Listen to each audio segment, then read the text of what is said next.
चलिए, सबको मेरा प्रणाम और सबका स्वागत है सत्संग में।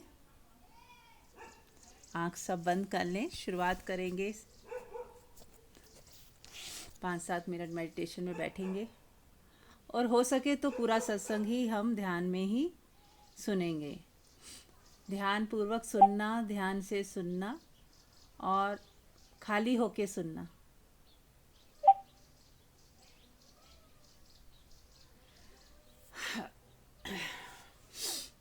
तो सभी का स्वागत है। एक बार फिर से आँख बंद कर लें।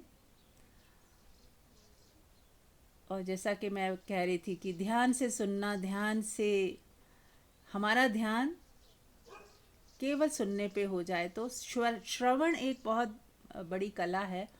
जो श्रवण मात्र से भी, अगर श्रवण ही किसी का सध जाए तो अनलाइटेंड कोई हो सकता है। श्रवण एक ऐसी कला है, यदि वो हमें आ जाए तो एक बहुत बड़ी कला है जो हमारे संसार में भी काम आती है और अध्यात्म में भी काम आती है। सुनने की कला, तो आज हम उस पर भी चर्चा करेंगे।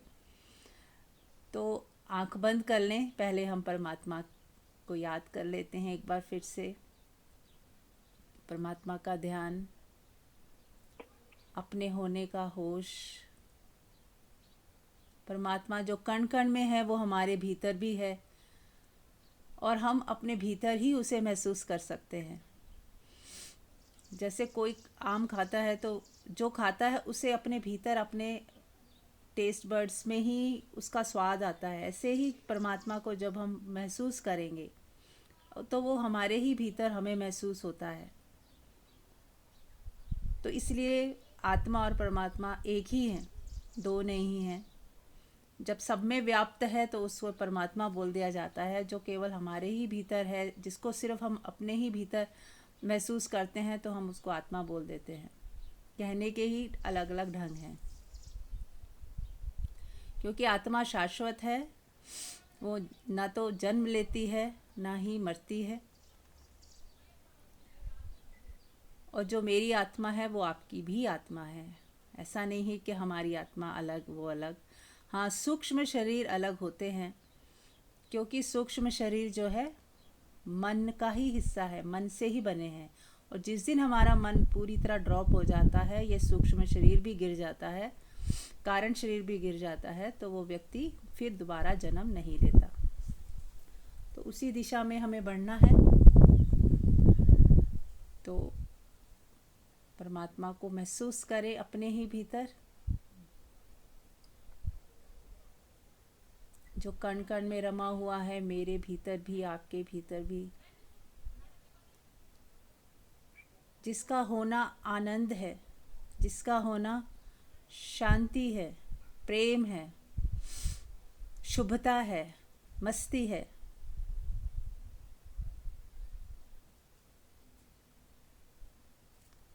तो यानी कि जब हम मस्त होते हैं, खुश होते हैं अकारण, तो परमात्मा में ही जी रहे होते हैं। जब हम अपने अंदर अपार शांति फील करते हैं तो परमात्मा को ही महसूस कर रहे होते हैं। जब हम अपने भीतर अनकंडीशनल लव को महसूस कर रहे होते हैं तो परमात्मा को ही महसूस कर रहे होते हैं।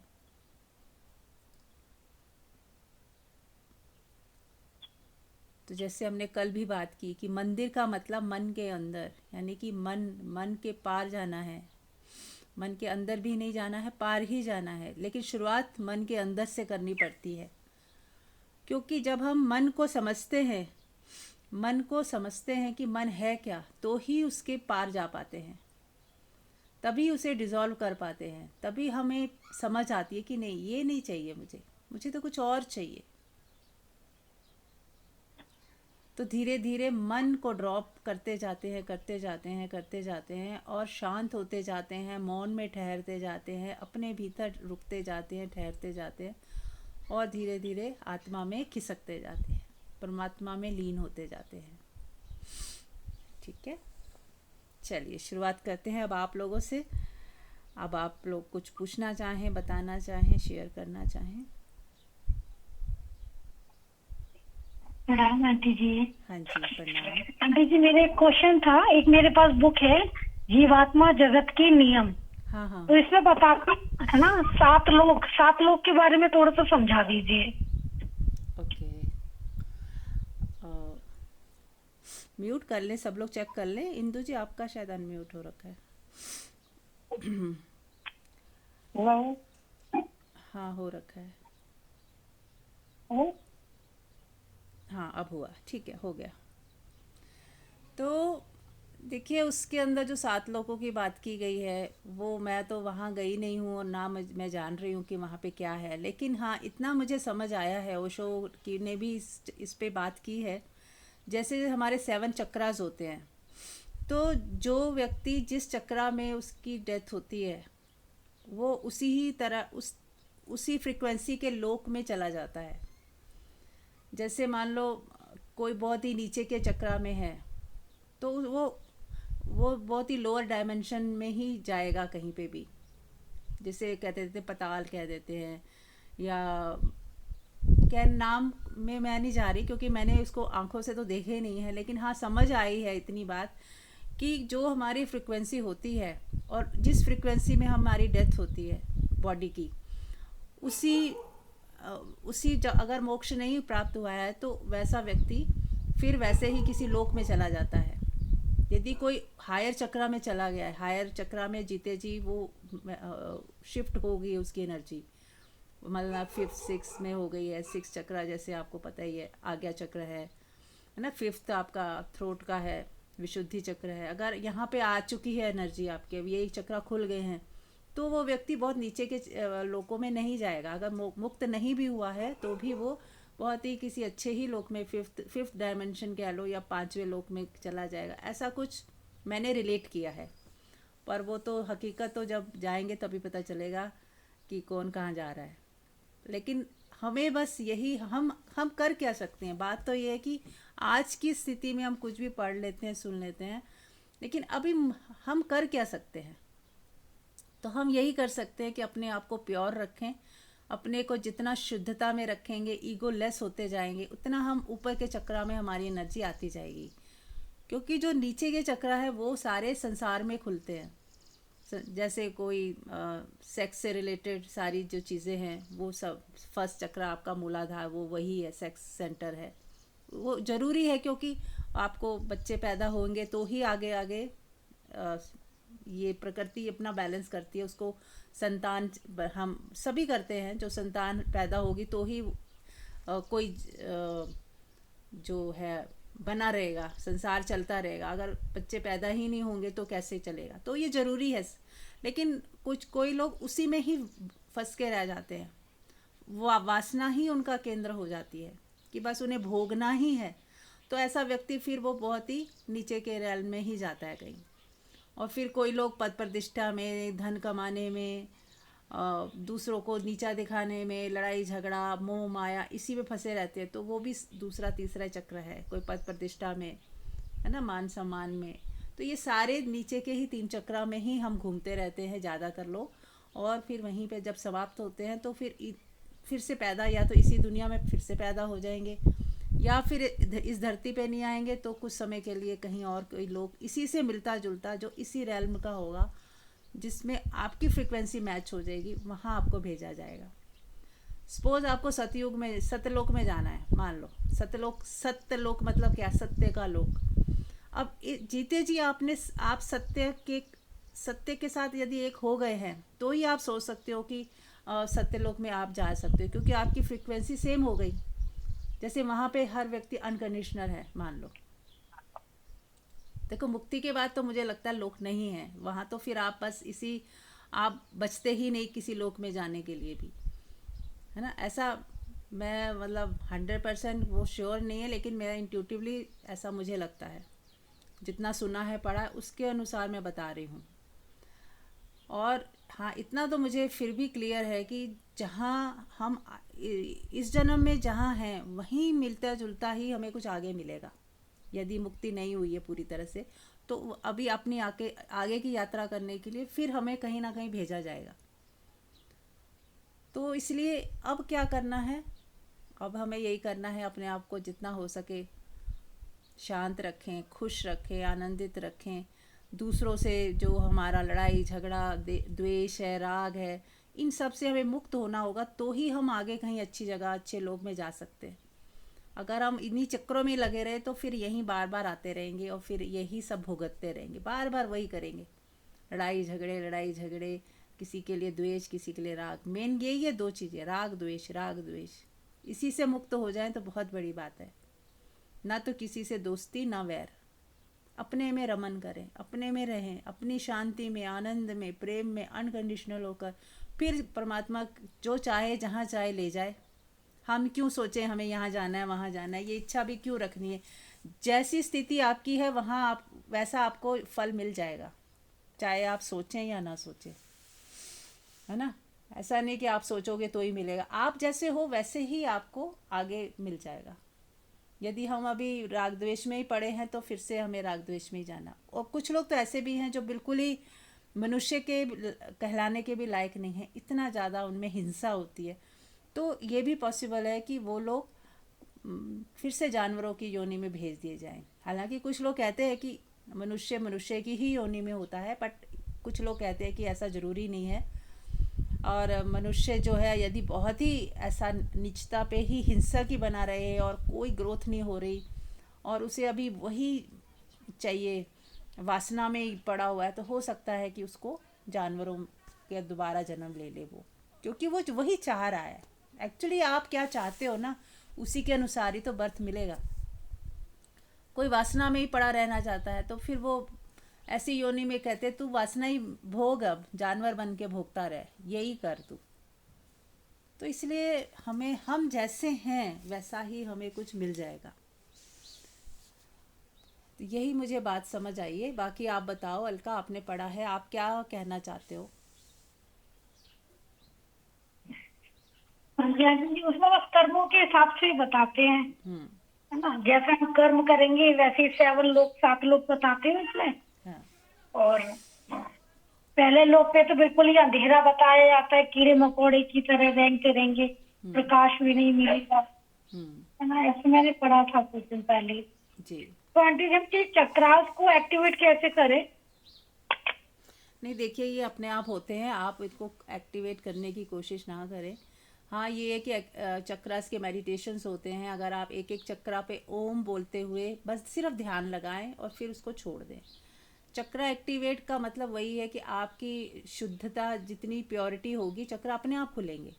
आप जितने प्योर होते जाओगे, शांत होते जाओगे, अपने आप में ठहरते जाओगे, प्रेम वाले होते जाओगे। जैसे अब आपने हार्ट चक्रा खोलना है तो आपको क्या करना है, आप अनकंडीशनल होते जाओ, सबसे प्यार से बात करो, प्यार से रहो। कोई आपका नुकसान भी कर रहा है उससे भी प्यार करो, तो अपने आप आपका हार्ट चक्रा ओपन होता जाएगा। या हार्ट चक्रा ओपन हो रहा है इसलिए आपके अंदर ये चीज़ें होने लगेंगी, वाइस वर्सा है ना। अगर हार्ट चक्रा ओपन हो रहा है आपका, आप शांत हो, तो एनर्जी हार्ट पे आने लग गई, तो अपने आप परिवर्तन आएगा। ऐसा लगेगा कि बहुत हृदय खुल गया है ना। किसी का दुख देखा नहीं जा रहा, आपको मन करता है सबके लिए कुछ करूं, कुछ किसी का भला करूं, किसी का अच्छा करूं, तो वो ऑटोमेटिक होने लगता है। फिर आप साक्षी में जब आते हो, जब आप विशुद्धि में आते हो, तो आप प्योर ज़्यादा हो जाते हो, बहुत प्योरिटी में आ जाते हो। और उसके बाद आप जैसे सच्ची बोलते हो, मीठा बोलते हो, विवेकपूर्ण बोलते हो, शुद्ध होता गया ना, तो क्लैरिटी आ जाएगी। ये जो मन की माया हट जाती है, वहाँ तक आते आते आपको सच्चाई दिखने लग जाती है। अपने आप ही आपको, आपके अंदर वो परिवर्तन खुद ही आ जाएंगे ना। फिर आप जैसे आज्ञा चक्र में है तो परमात्मा का आभास होने लग जाता है कि हाँ, परमात्मा को आप महसूस भी करने लग जाते हो। जो एनर्जी हम महसूस नहीं कर पा रहे थे पहले, वो पता चलती कि हाँ है ना, है पना आ जाता है। तो ऐसे ही धीरे धीरे शून्यता बढ़ती जाएगी ऊपर आते आते। तो जब आप शून्य ही हो गए तब तो आप विलीन ही हो जाओगे, फिर तो बचोगे ही नहीं जन्म लेने के लिए, कहीं जाने के लिए भी। तो ऐसे ही है, आप बस अपने कर्मों पे ध्यान दें, अपनी शुद्धता पे, अपनी ऑनेस्टी पे, दूसरों से मुक्त हो जाएं। हमें कई बार ये भी होता है कि हम मतलब दुख तो नहीं दे रहे हैं, पर अननेसेसरी दूसरों पे फोकस करना, दूसरों के बारे में जानने की कोशिश करना, दूसरे क्या है उन्हीं के बारे में चर्चाएं करना, वो सब हमें जहाँ तक हो सके ना ही करे तो अच्छा है। दूसरे को दूसरे के परमात्मा के हवाले छोड़ते जाए कि वो जाने, हम बस अपने लिए ही जिम्मेदार हैं कि मैं क्या कर रही हूँ, मेरी दृष्टि मेरे पे पड़ी रहे कि मैं कुछ गलत ना करूँ। अब दूसरा गलत कर रहा है नहीं कर रहा, उसको छोड़ दे। हमारी 80-90% लोगों दूसरों पे ही नज़र रहती है, और फिर हम यही चर्चा करते हैं कि दूसरा ने ऐसे बोला, ऐसे कहा, ये सही था गलत था, बेकार की चर्चाओं में पड़े रहते हैं। तो हमें इन चर्चाओं में ना पड़ के सिर्फ अपने पे ही काम करें, वो ज़्यादा अच्छा है। राइट? यस। और कोई?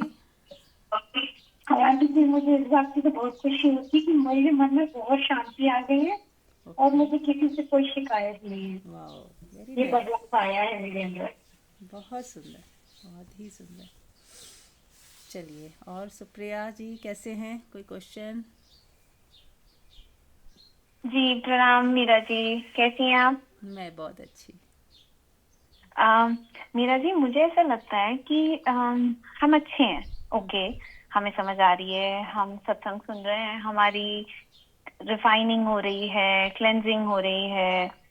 पर मुझे ऐसा लगता है कि कई बार हम बहुत स्मार्टली प्ले कर जाते हैं कि हम अच्छा कर रहे हैं, और कुछ डेप्थ में कुछ उसके कोई और रीजंस होते हैं जिसकी वजह से हम उन स्टेप्स पर आए होते हैं, उन डिसीजंस पर आए होते हैं। अब जब वो समझ आ जाए, पहले तो आपको पता नहीं चलता, आप भाव में होते हो अपने सेंसेस के। जब आपको समझ आ जाए कि आपकी इंटेंशन नेक है, अम, उसमें किसी का बुरा नहीं हो रहा है, लेकिन वो एक डिजायर से उत्पन्न हुई है, तो क्या इस लेवल पे भी हमें अपने आप को थोड़ा सा आगे पीछे करके इम्प्रूव करना चाहिए, उसको रोकना चाहिए, रोक रोक के देखना चाहिए कि जो हम एक्शंस ले रहे हैं वो क्यों ले रहे हैं, उसके पीछे भाव शुद्ध तो है, पर कहीं ना कहीं उसमें आपका कोई अपना मकसद पूरा हो रहा है, चाहे वो आपकी करियर में एक नेक्स्ट लेवल स्टेप लेने की इच्छा थी, उसमें आपको सपोर्ट मिल रहा है, या अगर आप और ज्यादा कमाना चाहते थे जिसमें किसी का नुकसान नहीं है, आप अच्छी सोच के साथ कर रहे हो कि आप और आगे बढ़ना चाह रहे हो। तो मैं इसमें जानना चाह रही थी कि हम कितना इसको इस वे में ले कि हाँ, इसमें हमने कोई डिजायर के पीछे नहीं भागे, या हम हमारे सामने जो जो जैसे जैसे अपॉर्चुनिटी आ रही है हम उसको वैसे वैसे अवेल कर रहे हैं। हाँ, देखो ऐसा है कि 3 तरह से हम एक्शन लेते हैं, है ना? पहले मैं थोड़ा अलग तरीके से समझा देती हूँ। जैसे एक इंसान का नियति होती है कि किसी का बुरा चाहे होता है तो हो जाए, लेकिन मेरा फ़ायदा होना चाहिए। एक ये हमारी स्टेट ऑफ माइंड होती है बहुत सारे लोगों की, कि हो जाए दूसरे का नुकसान पर मेरा फ़ायदा होना चाहिए हर हालत में। फिर दूसरा थोड़ा और मेच्योर होता है, और इससे जो ज़्यादा बेटर मेच्योरिटी वाले लोग होते हैं वो कहते हैं नहीं, मेरा फ़ायदा तो हो लेकिन सामने वाले का नुकसान करके ना हो, दूसरे का भला हो, भला ना भी हो तो नुकसान तो बिल्कुल ना हो। ऐसा मुझे अपना फ़ायदा नहीं चाहिए कि किसी का नुकसान पे खड़ा हो वो फ़ायदा।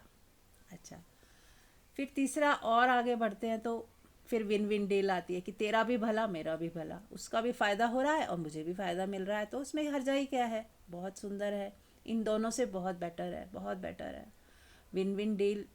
आजकल विन विन डील पे भी कोई चले तो बहुत बहुत ही बढ़िया है, यानी कि दूसरे का भला भी हो जाए और मेरा भी भला हो जाए, क्या नुकसान है?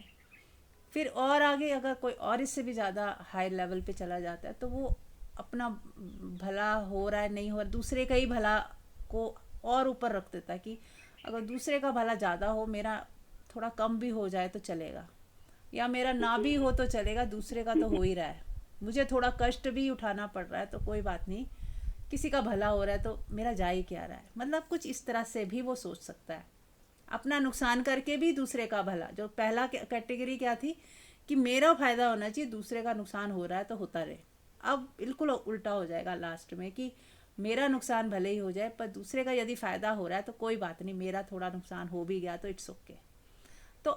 इस तरह से अब आप अगर ये चीज़ समझ आओगे ना, फिर आपको कभी भी प्रॉब्लम नहीं आएगी। आप खुद ही देख सकते हो कि हम कहाँ खड़े हैं, और उससे आगे की भी सीढ़ी है, जहाँ भी हम खड़े हैं उसके आगे भी और जाया जा सकता है ना। तो अब आप समझ आओगे कि इसी में आपका आंसर भी छुपा हुआ है। तो इट्स ओके, जहाँ है पहले तो उसको ओके मानिए कि हम जहाँ हैं ओके है। अब मुझे यदि दिख रहा है कि कहीं मेरा स्वार्थ है जिसको मैं इसको भी गिरा सकती हूँ, यानी कि अगर 5-10% मैं थोड़ी स्वार्थी हो भी गई थी, तो क्या मैं इसको भी डिज़ोल्व कर सकती हूँ। और जितना जितना आप डिज़ोल्व करोगे उतना उतना आप फियरलेस हो जाओगे। जब आपको एक समय में कुछ चाहिए ही नहीं, तो आप ऐसे खेल की तरह खेलोगे, मिल गया तो ठीक, ना मिला तो ठीक, आपको डिसअपॉइंटमेंट नहीं होगी। फल की इच्छा ख़त्म ही हो जाएगी, और फल के लिए आप नहीं करोगे, आप बस करने में ही मज़ा आ रहा है, करने में ही खुशी है, जो हो रहा है वो करवाया जा रहा है, बस कुछ इस तरह के भाव हो जाएंगे आपसे, है ना। हाँ जी, कुछ क्लियर हुआ या कुछ और बताऊँ मैं, सुप्रिया? नहीं मीरा जी, काफी काफी क्लियर हुआ है। और मैं वही देख रही हूँ कि वो जो लास्ट वाला लेवल है उस पे मेरी अटकन हो रही है हाँ। कि ये समझ आ गया दूसरे का नुकसान तो बिल्कुल भी नहीं, फिर ये भी कि दूसरे का फायदा हो और तुम्हारा हो जाए नुकसान तो भी ठीक। अब वो जो फाइनल लेवल है जहाँ पे मुझे लग रहा है कि मेरी मतलब जो भी प्लानिंग है, जो भी मेरा स्टाइल ऑफ वर्क है, मैं उसमें अपना भी फायदा देख रही हूँ कि हाँ मुझे एक बेटर लेवल पे एक्सपोजर मिल रहा है, मेरी अर्निंग बेटर होगी, मेरे स्टूडेंट्स को अच्छा एक्सपीरियंस होगा। तो वो मैं सोच रही थी कि हाँ, इट्स उस ओके। सिचुएशन मैंने कहा ना, आप जहाँ पे हो ओके ही है, और उससे और बेटर भी हुआ जा सकता है। पर इसका मतलब ये नहीं कि जहाँ आप हो, जो भी आपने आपके सामने आ रहा है और आपको अपना एक्सपोजर भी अगर मिल रहा है या आप लेना चाह रहे हो, तो वो भी ठीक ही है, गलत कुछ भी नहीं है। वो है कि हम कैसे उस चीज़ का इस्तेमाल करते हैं। मान लो आपको कोई अच्छा पद भी मिल जाए, कोई अच्छी ओहदा मिल जाए, तो आप उसको ब्यूटीफुली कर सकते हो लोगों के हित में, लोगों का भला उसमें ज़्यादा से ज़्यादा। आप जैसे हो वैसा ही तो आप एक्ट करोगे, है ना।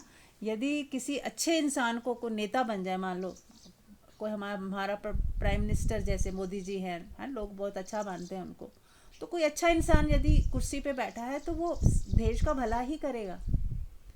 अगर कोई बेकार आदमी मान लो गलती से बन जाता है और उसके अंदर लालच है, अपने स्वार्थ ज़्यादा है, देश का भला वो कम सोचता है, वो अपना जेबें भरने या अपने रिश्तेदारों को वो करने के लिए लगा हुआ है, तो वो व्यक्ति ही गलत है। तो अब वो गलत व्यक्ति गलत ही तरीके अपनाएगा, और जो अच्छा और सही व्यक्ति होगा वो कहीं भी चला जाए, कुछ भी उसको मिल जाए, वो उसका बेस्ट यूज़ करेगा, अपने लिए भी और लोगों के लिए भी।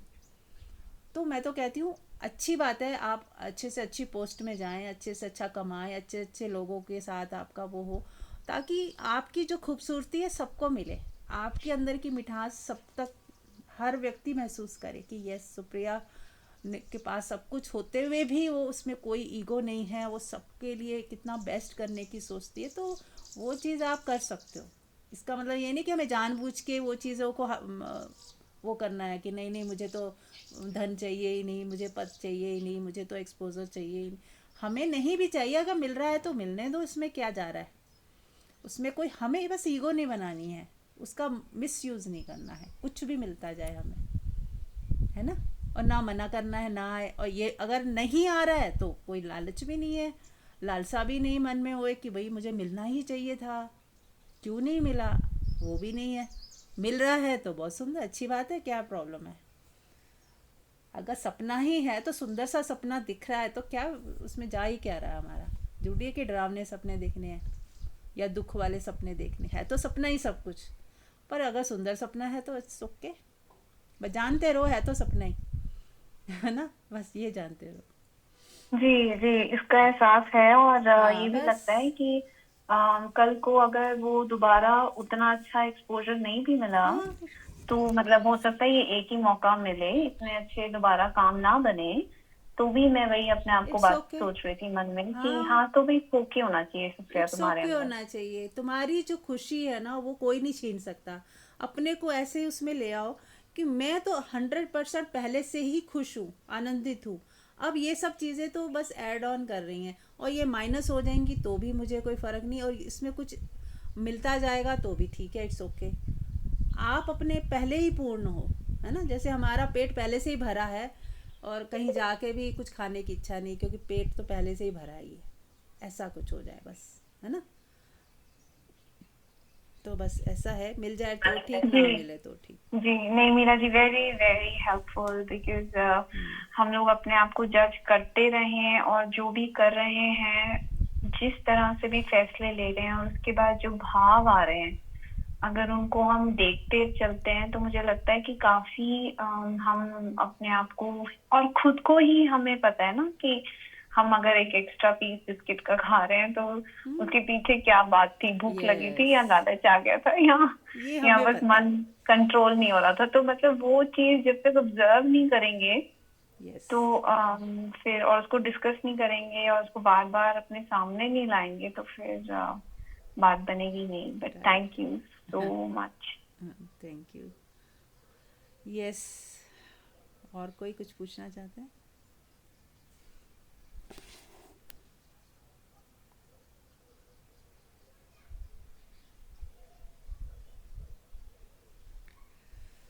ठीक है, फिर आगे बढ़ते हैं।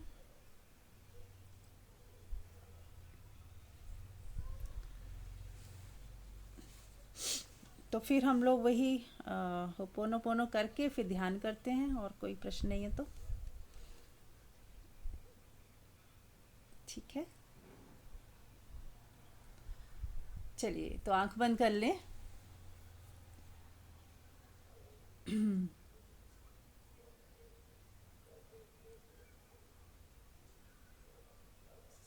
सभी देवी देवताओं को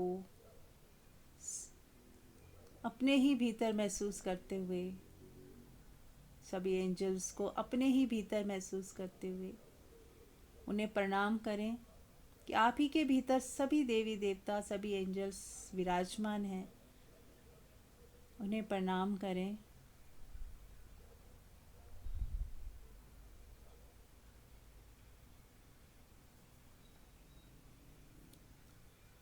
और सभी गुरुओं को याद करते हुए,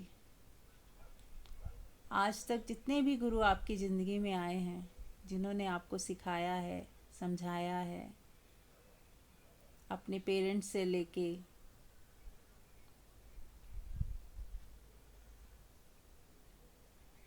और सीखने वाला तो चींटी से भी सीखता है, पानी से भी सीखता है, पेड़ों से भी सीखता है, पक्षियों से भी सीखता है। तो हर चीज़ आपका गुरु ही है।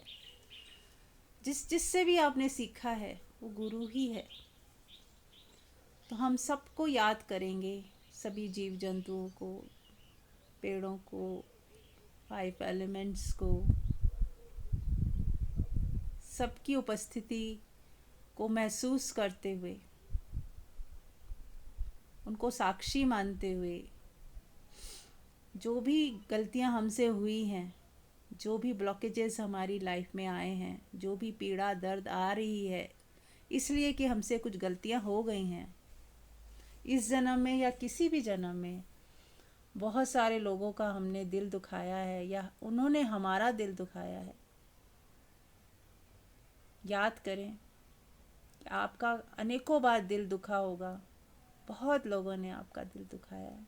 याद करें, उन सबको याद करें जिन जिन ने आपके साथ धोखा दिया, दर्द दिया इस जन्म में या किसी भी जन्म में दिया हो। उनको माफ़ कर दें, क्योंकि जैसे ही हम माफ़ करते हैं, हमारी ऊर्जा जो है ऊपर के चक्र में प्रवाहित होने लगती है। और जब तक हम माफ़ नहीं करेंगे, हम नीचे ही रह जाएंगे, हमारी एनर्जी नीचे ही बंधी रह जाएगी। क्योंकि ये सब राग और द्वेष नीचे ही चक्रा में होते हैं। तो हमें हर हाल में उन्हें माफ़ करना है, अपने लिए, अपनी ग्रोथ के लिए। यदि हम चाहते हैं कि हमारी एनर्जी मुक्त हो जाए नीचे से, तो हमें उन्हें फ्री कर देना है। माफ़ कर दें सच्चे हृदय से, उन्हें ब्लेस करें। उन्हें गले लगाएं, प्यार दें, आशीर्वाद दें।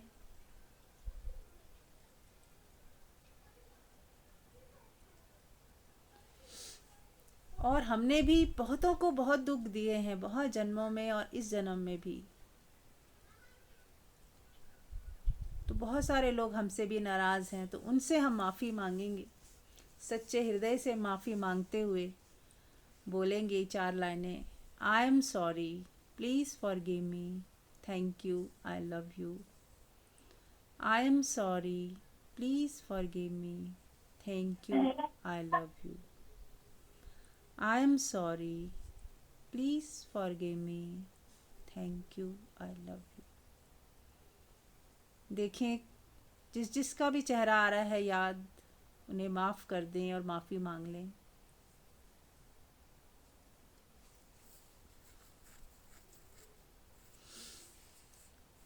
अभी भी हृदय में कहीं कड़वाहट है, शिकायत है, माफ़ी मांग लें और माफ़ कर दें।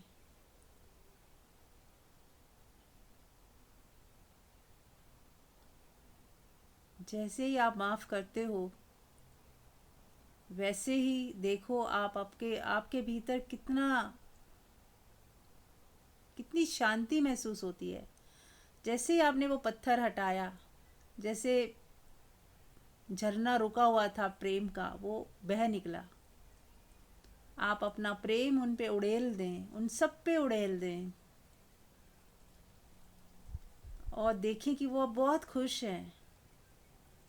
सबको हंसता मुस्कुराता हुआ देखें। अब आपके और उनके बीच अब कोई तनाव नहीं, कोई शिकायत नहीं।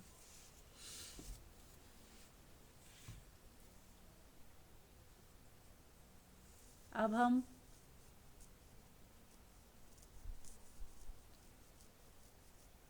जितने भी हमारे फ्रेंड सर्कल में हैं, जितने भी लेबर हैं, लेबर क्लास से हमारा वास्ता पड़ता है, उन लोगों से भी माफ़ी मांगेंगे। क्योंकि कई बार हम लोग इनको छोटा समझ के, गरीब समझ के कुछ भी बोल देते हैं, कुछ भी कह देते हैं। पैसे उनके कम से कम देने की कोशिश करते हैं, उन्हें दुख होता है, पीड़ा होती है, काट लेते हैं पैसे कई बार उनके। तो उन सब से माफ़ी मांगते हुए, I am sorry, please forgive me, thank you, I love you. I am sorry, please forgive me, thank you, I love you. I am sorry, please forgive me, thank you, I love you. जितने भी पशु पक्षी, पेड़ पौधे, उन उन वहाँ पे भी हमसे कई गलतियाँ हुई हैं। कई बार हम पेड़ काट लेते हैं। जो लोग नॉनवेज खाते हैं, वो वहाँ पे हिंसा होती है पशु पक्षियों की। उन सब के लिए माफ़ी मांगते हुए, I am sorry, please forgive me, thank you, I love you. I am sorry, please forgive me, thank you, I love you. I am sorry, please forgive me, thank you, I love you. I am sorry, please forgive me, thank you, I love you. सच्चे हृदय से उन्हें प्रेम भेजें, उनको thank you बोलें और उनका आशीर्वाद लें,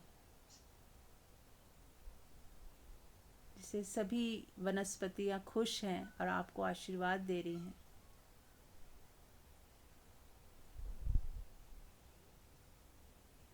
आपको हील कर रही हैं।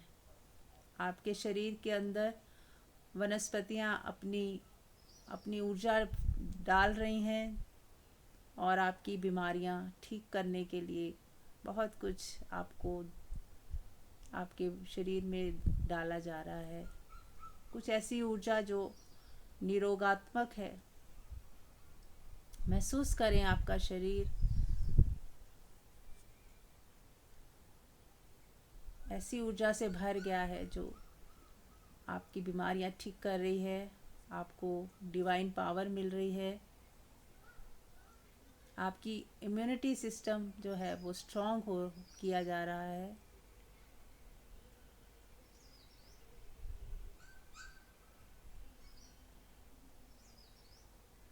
और आप थैंक यू बोल सकते हैं, thank you, thank you, thank you.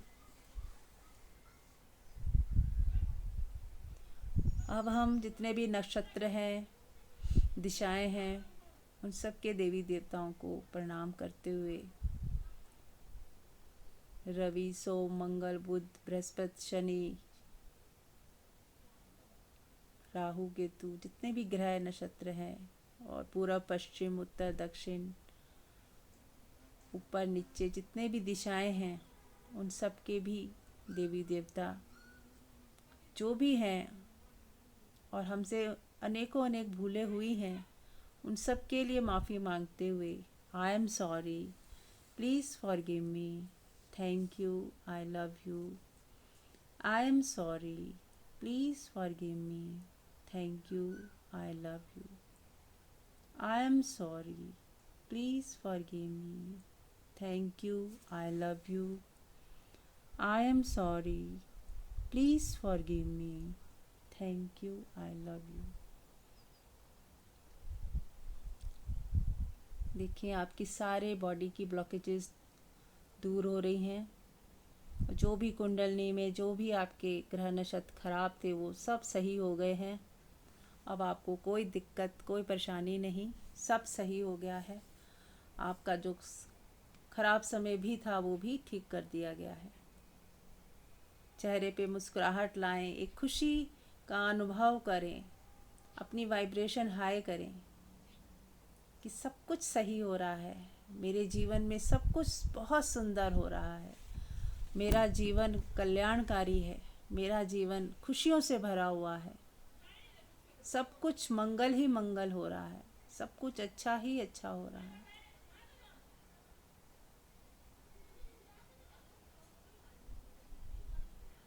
चेहरे पे मुस्कुराहट, एक खुशी लेके आए और महसूस करें कि मैं हेल्दी हूँ, वेल्दी हूँ, वाइज हूँ।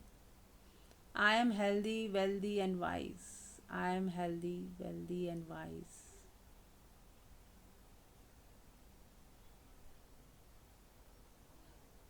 अपने भीतर एक विश्वास पैदा करें कि कोई भी ग्रह नक्षत्र और कोई भी ब्लॉकेज अब मेरे अंदर है ही नहीं, और ना ही कोई बाहर की नकारात्मक ऊर्जा मुझे नुकसान पहुंचा सकती है। मैं स्वस्थ हूँ, शांत हूँ, और मेरी ऑरा जो है प्रोटेक्टेड है। मेरी ऑरा में कोई भी बाहर से अंदर प्रवेश नहीं कर सकता, कोई नेगेटिविटी प्रवेश नहीं कर सकती।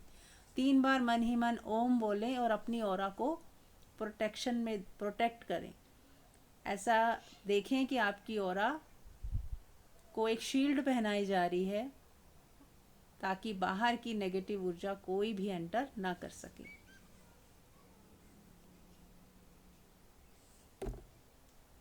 मन ही मन बोलें thank you, thank you, thank you.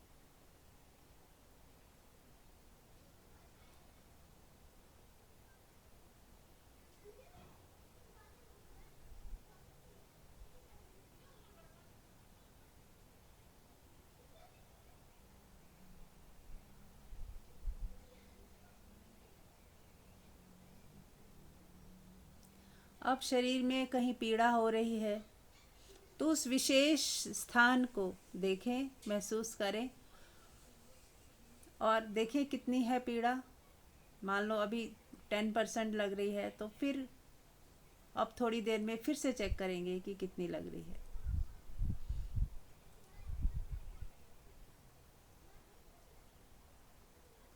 तो उस पीड़ा को महसूस करते हुए I am sorry, please forgive me, thank you, I love you. I am sorry, please forgive me, thank you, I love you. I am sorry, please forgive me, thank you, I love you. I am sorry, please forgive me, thank you, I love you. उस पीड़ा को जाते हुए देखें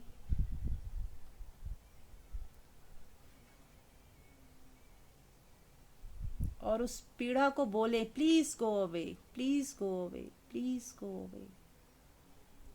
मुझे आपकी ज़रूरत नहीं है, प्लीज़ जाइए, आप कहीं और घर बनाइए, प्लीज़ जाइए, प्लीज़ जाइए। और वो एनर्जी गई और आप सूरज में देखें कि वो जाके भस्म हो गई। प्लीज़ गो अवे, उसको ऑर्डर दें कि please go away, please go away, please go away.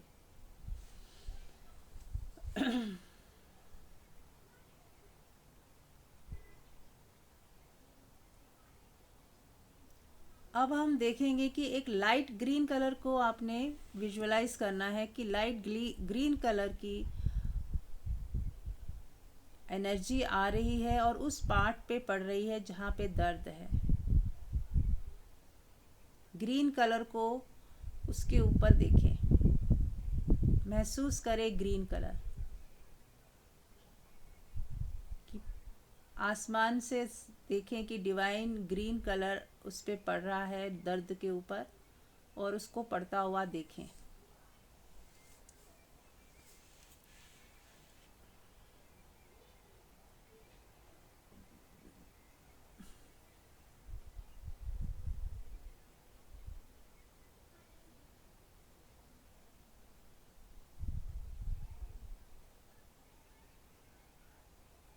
जैसे जैसे ग्रीन कलर पड़ रहा है वैसे वैसे दर्द जो है ठीक होती जा रही है, शांत होती जा रही है।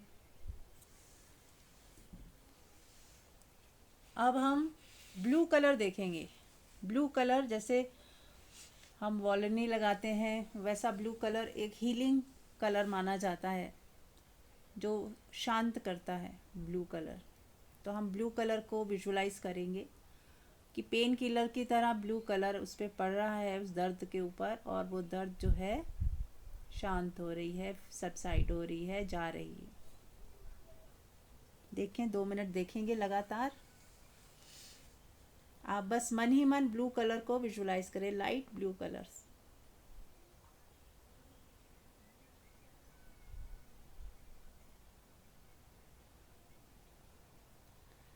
चाहे तो कोई ऐसे भी सोच सकते हैं कि हम मेरे आज्ञा चक्र से ब्लू लाइट, क्योंकि आज्ञा चक्र ब्लू कलर का होता है, तो मेरा आज्ञा चक्र से ब्लू लाइट जो है उस दर्द के ऊपर पड़ रही है।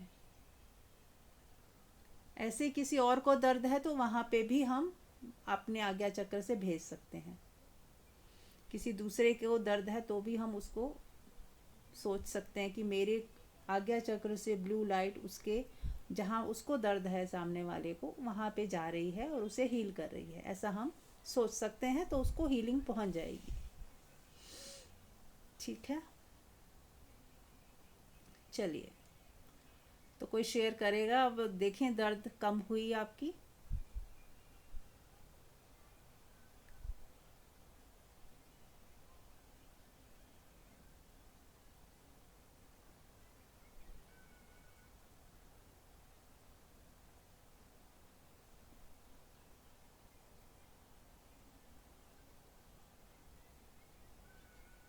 हेलो। हाँ जी। हाँ जी। हाँ जी, मेरे पैर में दर्द हो रहा था और काफी देर से मतलब उसी तरफ ध्यान हो रहा था, लेकिन अब जैसे आपने कराया है ना, हम्म। और बिल्कुल उसी तरह से ही ध्यान किया मैंने, तो अब कम हो गया दर्द। नहीं तो सुबह से बहुत दर्द था आज, लेकिन अब मुझे कम महसूस हो रहा है। ठीक, थैंक यू। हाँ, तो आप इसको दोबारा भी कर सकते हो, कलर का है ना, कलर थेरेपी बोलते हैं। आप ग्रीन कलर, हाँ हाँ जी। हाँ, फिर ब्लू कलर डालें तो काफ़ी आराम आ जाएगा। तो ग्रीन कलर का ग्रीन, कौन सा वो है? जैसे ब्लू ग्रीन का आज्ञा चक्र है और ग्रीन। हार्ट चक्र जैसे हार्ट में ग्रीन होता है, तो आप हार्ट को हाँ जी। महसूस करते हुए ग्रीन ग्रीन को विजुलाइज कर सकते हैं।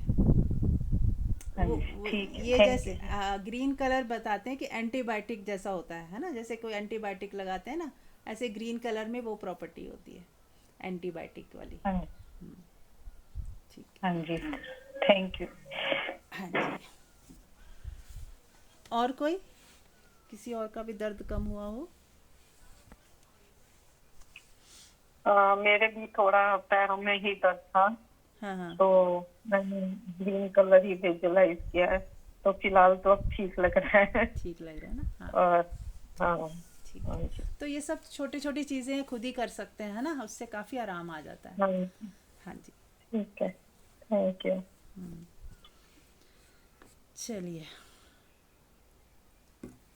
कोई प्रश्न है किसी का?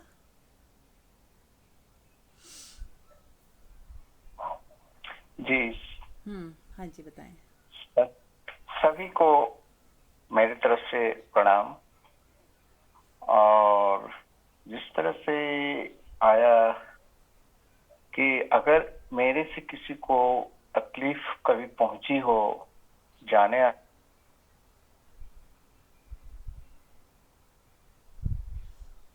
आपकी आवाज़ नहीं आ रही, और फिर से अगर बोलें। मेरे द्वारा हाँ। किसी को कोई तकलीफ, परेशानी, दुख पहुंचा हो, हम्म। ऐ- आ, किसी और के द्वारा मुझे तकलीफ, परेशानी हुई हो, तो हम उनको भी क्षमा करें, भूल जाए। तो इसी संदर्भ में होता है कि जैसे बहुत सारे प्रकृति में जीव जंतु होता है जिसके हमारी जरूरत के लिए उसको हम नुकसान पहुंचाते हैं, उसके साथ कैसे क्या अपनी सोच बनाए। जैसे मक्खी, मच्छर या और इस तरह के बहुत सारे हाँ जी। नुकसान पहुंचाने वाले चीज होते हैं, तकलीफ देखिए। होता है। हाँ। तो उसको कैसे भूलें, या उसको अगर हम नुकसान पहुंचाते हैं तो उसको, चाहे उससे हमें नुकसान पहुंचाता है या हमारे द्वारा उसको नुकसान पहुंचाया जाता है, कैसे हम क्षमा करें या कैसे उससे क्षमा मांगे, इसके बारे में कुछ बताया जाए। हाँ जी। देखो, ऐसा है कि ये हर व्यक्ति का बहुत ही पर्सनल वो हो जाएगा कि वो कितना सेंसिटिव है इन चीज़ों के ऊपर। जहाँ तक सेल्फ डिफेंस की बात होती है कि अगर हम उसे नहीं मारेंगे तो हम मरेंगे, है ना? या उसे, या तो उसको कष्ट नहीं होगा तो मुझे होगा। तो वहाँ पे फिर हमें कुछ कभी कभी करना भी पड़ता है ना? कई बार कुछ ऐसा हमें प्रोटेक्शन लेनी पड़ती है, या हमें, तो उसमें हमारा भाव उसे मारने की इसीलिए होता है कि हम अपनी सेल्फ डिफेंस के लिए होता है। कि वो कहते हैं ना, सेल्फ डिफेंस। अब जैसे सीमा के ऊपर जो सैनिक होते हैं, वो सेल्फ डिफेंस में मारते हैं दुश्मन को, तो वो उसको पाप नहीं लगता। क्या उसको पाप लगता है आपके हिसाब से? चाहे वो भी तो हत्या ही तो कर रहे हैं, लेकिन उनका कोई पर्सनल दुश्मनी नहीं है। वो एक ऑर्डर दिया जा रहा है कि देश की रक्षा के लिए इतने सैनिकों को मारना है, या जो वो लोग हमें हमें नुकसान पहुंचाने की कोशिश कर रहे हैं तो हम भी उन्हें प्रोटेक्शन में मारते हैं। तो वहाँ पे फिर कोई कर्म बंधन नहीं होता है। यदि कोई पर्सनल ग्रज हो तो फिर कर्म बंधन बनता है। तो ऐसे ही हमारा इन जीव जंतुओं से कोई पर्सनल नहीं है। जहाँ तक हो सके, जैसे मेरे घर में मकड़ी आ जाती तो पहले तो जब अज्ञानता में थे तो मार ही देते थे कई बार। तो अब मैं बहुत कोशिश करती हूँ, टाइम भी लगा के, कि किसी तरह से उसको ज़िंदा ही मैं कमरे से बाहर निकाल दूँ, मारूँ ना, है ना? पर कई जैसे मच्छर हैं, अब खुदा का शुक्र है कि अभी यहाँ पे नहीं है मच्छर मेरे इस घर में, लेकिन होते हैं मच्छर वच्छर, तो कई बार हमें करना पड़ता है। तो इट्स ओके। अब हम कहाँ तक, कहीं ना कहीं हिंसा होती है। हम सांस भी ले रहे हैं ना, तो हिंसा हो रही है। तो जितना ज़्यादा से ज़्यादा बिना मारे हम प्रोटेक्ट अपने को किसी और तरीके से कर पाएँ तो अच्छी बात है ना? कि जैसे हमने मच्छरदानी लगा ली, कुछ कर ली, हमने मच्छरों को मारा ही नहीं, तो वो भी एक उपाय हो सकता है। या कुछ ऐसा धुआं कर दिया कि वो भाग जाएं, मारने की जगह उसको हम भगा दें, तो वो बेस्ट तरीका है कि उसे निकाल दिया जाए किसी तरीके से बिना मारे। और जहाँ हमें ऐसा लग रहा है कि मारना कोई ऑप्शन ही नहीं है, तो कई बार दुख तो होता है। मेरे से तो नहीं हो पाता अब कि मैं मारूं किसी जीव जंतु को, कीड़े को भी मेरे से होता नहीं। तो वो सेंसिटिविटी जब बढ़ जाती है तो नहीं हो पाता है। पर इट्स ओके। अब हम इतना इतना 100% प्योर नहीं हो सकते कि सांस ही ना ले, क्योंकि सांस भी ले रहे हैं तो भी कोई ना कोई जीव मरते हैं। हम करवट भी बदलते हैं तो भी मरते हैं। चल रहे हैं तो कई मर रहे हैं। तो अगर इतना सोचेंगे डीप तो जी ही नहीं पाएंगे। पर फिर भी जहाँ तक जितनी हो सके कोशिश यही करें कि हमसे किसी कोई भी जीव जंतु की हत्या ना हो। बस यही कह सकती हूँ मैं।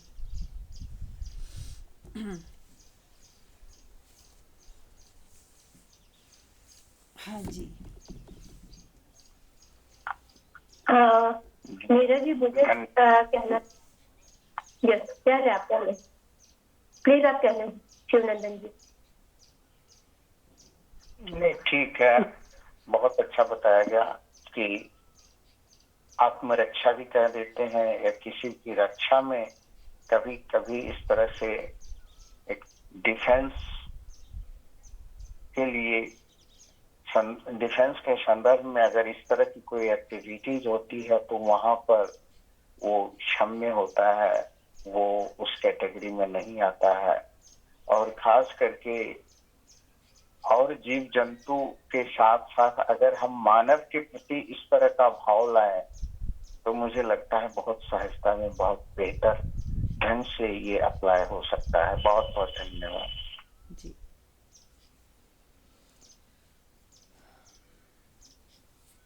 चलिए, और कुछ पूछना है किसी ने? हाँ जी मेरा जी, मैं कुछ पूछना चाह रही थी। अभी अपन हार्ट चक्रा के लिए ग्रीन कलर का यूज कर रहे थे, इमेजिनेशन कर रहे थे, विजुअलाइज कर रहे थे, और आगे चक्र के लिए अपन ब्लू लाइट का विजुअलाइज कर रहे थे उनको हील करने के लिए। आज्ञा चक्र ब्लू कलर। हाँ हाँ जी, ब्लू लाइट से हमें और हार्ट को हील करना है। हमारे लव्ड वन है, हमारे कोई भी किसी के हम वेल विशर है, हमें उनके हार्ट को हील करना है। उनके तो हार्ट तब को भी ग्रीन लाइट को, क्या बोल रहे हो? उनका क्या ठीक करना है? हार्ट चक्रा। हार्ट चक्र, अच्छा। हाँ जी बिल्कुल, उसको पहले आप क्लीन करिए, हार्ट चक्र को क्लीन करें, है ना, और उसके बाद फिर ग्रीन एनर्जी डाल सकते हैं। क्लीन कैसे करेंगे? अब वो मैं हीलिंग सेशन हो जाएगा, क्लीन कैसे करेंगे? फिर नेक्स्ट टाइम ये मेरा क्वेश्चन रखिएगा। अब वो क्या ना कि बिना देखे अगर मैं बताऊं कि ऐसे क्लीन करना है, आप देख नहीं पा रहे हो ना, सुन पा रहे हो, इसलिए। हाँ अच्छा हाँ ठीक है, ओके, थैंक यू। हाँ, तो मैं आपको बता दूंगी, आप मुझसे वीडियो करके पूछ लेना। हाँ जी हाँ जी हाँ जी, तो ठीक है, अब हम फिर और आगे बढ़ते हैं। किसी को पूछना नहीं है तो फिर ध्यान करते हैं। ये तो ध्यान ही चल रहा है, फिर भी अभी समय है। चलिए, तो सत्संग की शुरुआत हम ध्यान से की थी, अब फिर एंडिंग भी ध्यान से, 5 मिनट का ध्यान फिर से कर लेते हैं। आंख बंद कर लें और देखें क्या महसूस हो रहा है। देखिए, ध्यान का असली मतलब है शून्यता। जितना हम अंदर शून्य होते जाएंगे उतने ही हम परमात्मा होते जाएंगे। परमात्मा के करीब कहना भी दूरी है, हम ही परमात्मा हो जाएंगे, या ऐसा कह लो ईगो के तल पे मिट जाएंगे और जो शेष रह जाएगा वो परमात्मा ही रह जाएगा हमारे भीतर। तो हमने बस अपनी ईगो को हटाते जाना है, तो जो नीचे सबसे अंतिम लेयर जो बचती है वो खाली शून्य बचेगा, वो परमात्मा कह लो, शून्य कह लो। फिर वहाँ से यात्रा अपने आप चलती है। फिर वहाँ आपको कुछ नहीं करना, बस वो ऑटोमेटिक फिर वहाँ जो होगा सो होगा। वो हमारे हाथ में यहीं तक है कि हम अपनी ईगो को मिटाते चलें, झुकाते चलें, अपने को ठहराते चलें। जितना ठहरे रहेंगे, जितना शांत रहेंगे, दूसरों से हमारी नज़रें हटी रहेंगी, अपने पे ही फोकस रहेंगे, अपने आप में ही रुके रहे, हमारी एनर्जी हमारे में ही ठहर जाए, भागे ना, इधर उधर ना दौड़े, तो हम उतने ही रिलैक्स और शांत रहेंगे और परमात्मा के नज़दीक जाते जाएंगे। वो हमारा ही स्वरूप है, हमारा असली स्वरूप वही है। इसीलिए सब कहते हैं ना तुम ही परमात्मा हो। अब सुना होगा बहुत लोगों से कि आप ही हो परमात्मा। तो हमें लगता है हम कहाँ से हो गए, हमारे अंदर तो इतने अवगुण हैं। तो बात सही है, आप हो नहीं, आप हो सकते हो। आपके भीतर कुछ है जो छिपा हुआ है। अब उसको उघाड़ने के लिए जिस चीज़ से छिपा हुआ है उसको आपको मिटाना होगा, उस मिटना होगा। ईगो के तल पे मिटना होगा। ये जो हमारा अहंकार खड़ा हो जाता है, I am right you are wrong वाला, इसको मिटाना होगा। हर व्यक्ति के अंदर ये दो ही तरह के ज़्यादा अहंकार होते हैं। या तो आई एम राइट कैटेगरी होती है, या तो यू आर रॉन्ग वाली, यू आर नॉट जस्टिफाइड, तुमने सही नहीं किया मेरे साथ, या मैं तो ठीक ही हूँ। और बहुत सारे तर्क दे दे के बताएंगे कि मैं यहाँ ठीक हूँ, मैं वहाँ, मेरी गलती है कहाँ। तो ये सारा ईगो ट्रैप है। जब हमें अपनी गलती नज़र नहीं आ रही होती और जब हमारी ईगो जो है खड़ी हो जाती है कि मैं तो ठीक ही हूँ, तो वो है ईगो। और जब हम दूसरे की गलती देख के कहते हैं दूसरा सरासर गलत बोल रहा है, गलत ही कर रहा है और अब मैं उसे माफ़ नहीं कर सकती, तो वो भी ईगो है। जब हमारी नज़र दूसरे को दोषी ठहराती है तो वो भी हमारी ईगो है, क्योंकि हम दूसरे में दोष देख रहे हैं ना, इसलिए हमारी ईगो है। ईगो ही दोष ढूंढती है, ईगो ही दोष देखती है। और यदि हमने दोष देखने बंद कर दिए तो ही हम कहीं परमात्मा के साथ सोच सकते हैं कि हम परमात्मा से जुड़ें या जुड़ सकते हैं। या हमारे अंदर वो जो पर्दा है गिरेगा तभी जब हम दोषों से मुक्त होंगे। दोष मुक्त होना मतलब अपनी सोच ही है, हमें ठीक करनी है ना। अपनी सोच में जहाँ हमारे एक सोच ये होती है कि इंसान की वो दूसरों के अंदर दोष ही ढूंढ रहा है, हर स्थिति में दोष ढूंढ रहा है, हर परिस्थिति में दोष ढूंढ रहा है। ये सही नहीं हुआ, ये गलत हो गया, ऐसा ठीक नहीं, वैसा ठीक नहीं। और फिर एक व्यक्ति है जो उसने दोष देखने बंद कर दिए, शांत हो गया, जो है सो है, ना वो सही कह रहा ना गलत, बस कुछ कह ही नहीं रहा, चुप्पी आ जाए। तो जिस दिन हमारे भीतर चुप्पी आ जाएगी, हम ये व्याख्याएं करनी बंद कर देंगे कि राइट है कि रॉन्ग है, बस जो है सो है। किसी को जैसे 6 और 9 का एग्जाम्पल हमेशा याद रखें। इधर से जब 6 लिखते हैं, इस तरफ 6 दिख रहा है, उधर से 9 दिख रहा है। सामने वाला कहेगा ये 9 है, हम कहेंगे ये 6 है, और दोनों ही ठीक कह रहे हैं। इधर से तो 6 दिख रहा है, उधर से 9 दिख रहा है, तो गलत तो कोई भी नहीं हुआ। तो ऐसे ही हमारे विचार होते हैं, तर्क होते हैं, हमें वो सही लग रहे होते हैं, सामने वाले को दूसरी चीज़ें ठीक लग रही होती हैं, और हमारी तकरार हो जाती है और हम फिर दुखी सुखी होते रहते हैं। तो हर हाल में एक तो हमें दोष देखने बंद कर दें कि सब सही है। हर व्यक्ति अपनी अंदाज में, अपनी जहाँ वो खड़ा है उसे वही ठीक लग रहा है, इसीलिए वो ऐसा सोच रहा है, और हमें ये ठीक लग रहा है इसलिए हम ऐसा सोच रहे हैं। तो सिर्फ हमारी सोच का ही फर्क है और कुछ नहीं। परमात्मा उसके अंदर भी उतना ही है, हमारे अंदर भी उतना ही है। प्रकृति हमें भी उतना ही ध्यान रख रही है, उसका भी ध्यान रख रही है। सिर्फ सोच की वजह से हमारे रिलेशनशिप खराब होते हैं। तो जैसे ही सोच हमारी शांत हो गई, सोचना ही बंद कर दें, व्याख्या करनी बंद कर दें, कहानियाँ बनानी बंद कर दें। कहानी गढ़ते रहते हैं ना, किसी ने एक लाइन बोल दी, उसके ऊपर इतनी कहानी गढ़ देते हैं कि वो कुछ का कुछ हो जाता है। किसी ने क्या कह दिया, हमने क्या सुन लिया और क्या सोच लिया, अब सब गड़बड़ हो जाता है। उसके एक के 1000 मीनिंग हम निकाल लेते हैं, और ऐसे हम एक चीज़ बोलते हैं तो दूसरा 1000 मीनिंग निकाल लेता है। तो जितना हम चुप हो जाएंगे, मौन में चले जाएंगे, उतना ही हमारे लिए हमारा स्वर्ग हमारे अंदर खड़ा हो जाएगा। आप करके देखिए कुछ समय के लिए मौन में, जितना हो सके। ऐसा नहीं मैं कह रही कि बोलना ही नहीं है, जितना हो सके, 100% नहीं तो 70-80% मौन में ही रहें।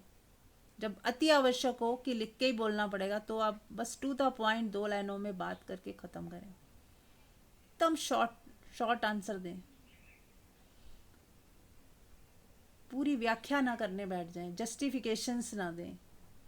जितना ज़रूरी उतना, जैसे टेलीग्राफिकली बोले, जैसे होता है पहले टेलीग्राम होती थी, कितने नपे तुले 2-4 अक्षर हम लिख देते थे ताकि पैसे बचे। ऐसे ही हम बस सोचिए कि ये भी बहुत बड़ी ऊर्जा है जो खर्च हो रही है। यहाँ पैसे तो नहीं लग रहे, लेकिन पैसों से भी कीमती हमारा जीवन ही जो है वो खप रहा है, इसी में जा रहा है। दूसरों के दोष देखने में, दूसरों को गलत ठहराने में, दूसरों को सबक सिखाने में। जिंदगी में सिवाय दूसरे के कुछ रहा ही नहीं। तो हर व्यक्ति अपने भीतर झांक के देखे, अभी देखें, आंख बंद करें और झांके कि हमारे भीतर दूसरा कितना है, कितने % है दूसरा, कि मेरा पूरा दिन दूसरे पे ध्यान रहता है या नहीं रहता है, या अपने पे ही फोकस होती हूँ। देखें जरा अपने अंदर, सब झांके, कैसा है जीवन आपका, हम सब देखें अपने अंदर।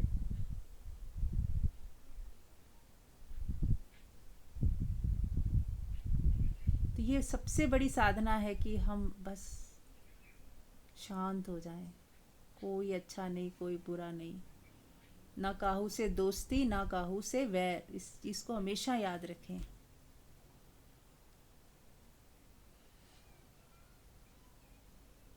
सब गोविंद है, सब गोविंद है, गोविंद बिन नहीं कोई। इसको याद रखें कि हर व्यक्ति गोविंद ही है, तो आपको गलती दिखेगी ही नहीं, दोष दिखेगा ही नहीं। सब परमात्मा ही है। हर व्यक्ति को अगर परमात्मा जैसा रूप देख ले कि ये परमात्मा ही खड़ा है मेरे सामने, ये जो गलतियां कर रहा है वो भी परमात्मा ही है, किसको दोषी ठहराऊं? सब परमात्मा ही तो है। जैसे एक सोने से ही कितने आभूषण बन जाते हैं, वैसे ही परमात्मा ही कहीं पेड़ पौधे बन के खड़ा हो गया है, कहीं इंसान के रूप में, कहीं पशु पक्षी के रूप में। परमात्मा के सिवा कुछ है ही नहीं। यदि ऐसी दृष्टि हो जाए तो दोष दिखने ही बंद हो जाएंगे।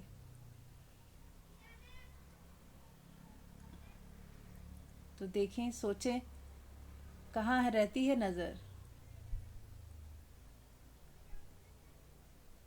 कोई बताएगा? आप में से कोई शेयर कर सकता है कि क्या दिखा?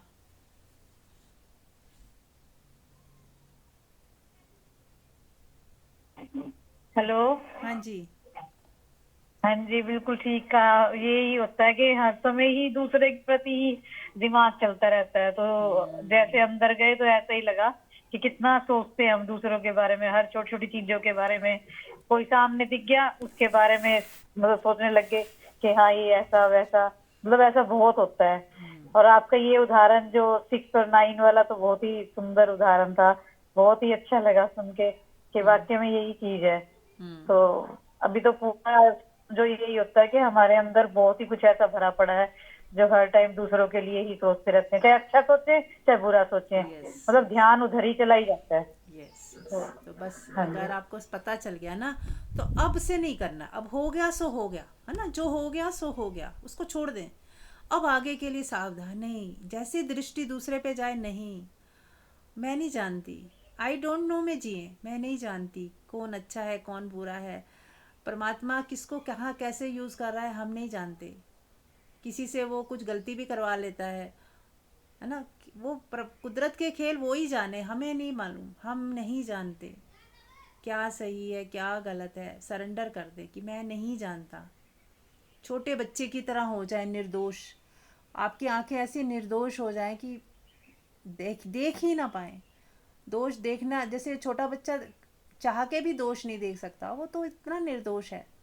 2 साल के बच्चा कभी देखेगा दोष किसी के? ऐसे ही हमें बस निर्दोष हो जाना है। आंखें हमारी पवित्र हो जाएं, बस इतना ही है। फिर जब उस पवित्र आंखों से आप सबको देखोगे ना, तो पवित्रता ही दिखेगी। दोष, हमारी आंखों में दोष होता है, हमारे भीतर दोष होता है, इसीलिए इन दोषी आंखों से दोष ही दिखते हैं। और यदि हमारी आंखें पवित्र हो जाए, हमारा हृदय पवित्र हो जाए, इन पवित्र आंखों से आप पवित्रता ही देखोगे। ठीक है? तो आज के बाद कभी दोष दिखे तो यही मानना कि कसूर मेरा ही है, कि मेरी ही नज़रों ने दोष देख लिया। तो हमें अपने अंदर ही काम करना भी और शेष बाकी है। यदि मेरी निगाह में, मेरे भीतर ऐसा कुछ नहीं होता तो मैं दोष देखती ही नहीं।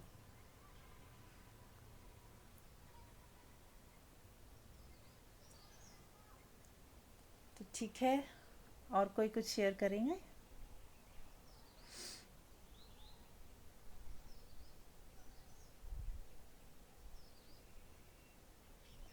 तो चलिए इसी शांति में, प्रेम में बने रहें जितनी देर चाहें।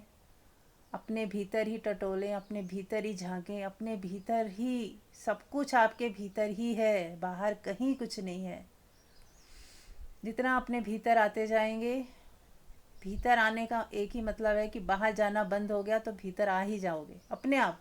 वो ऊर्जा एक ही है जो बाहर बह रही थी, जैसे बाहर नहीं बहेगी तो ऑटोमेटिक ही आपके भीतर ही ठहर जाएगी। और उस ठहरी हुई चेतना ही जो आपको सुख देती है, शांति देती है, प्रेम की अनुभूति उसी से होती है, आनंद की अनुभूति भी उसी से होती है। और आप अपने में रिचनेस महसूस करेंगे, क्योंकि जब एनर्जी बाहर बह नहीं रही है तो आपको ऐसा लगेगा कि भरा हुआ है, खालीपन नहीं लगेगा। जैसे हम कहते हैं ना, हम कुछ खाली खाली लग रहा है, खाली खाली लग रहा है, फिर नहीं लगेगा, फिर आपको भरा भरा लगेगा, भरा भरा है, ऐसे लगेगा कि मैं बहुत तृप्त हूँ, तृप्ति सी लगेगी अंदर। देखिए थोड़ी देर भी ऊर्जा बहनी बंद होती है तो तृप्ति लगती है कि नहीं? अभी लग रही है कि नहीं? इस वक्त, इस क्षण देखें अपने भीतर, थोड़ी देर, थोड़े क्षणों के लिए भी जब बहनी बंद होती है ऊर्जा तो कितनी तृप्तिदायक हो जाती है।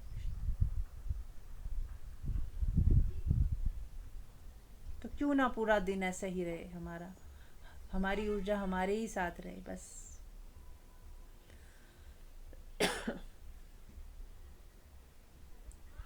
चलिए तो समाप्त करते हैं। आपका दिन शुभ हो, बने रहें इसी अवस्था में, 10 मिनट तक आंख ना खोलें तो अच्छा रहेगा, बाकी आपकी मर्जी है। Thank you so much, I love you all, thank you so much.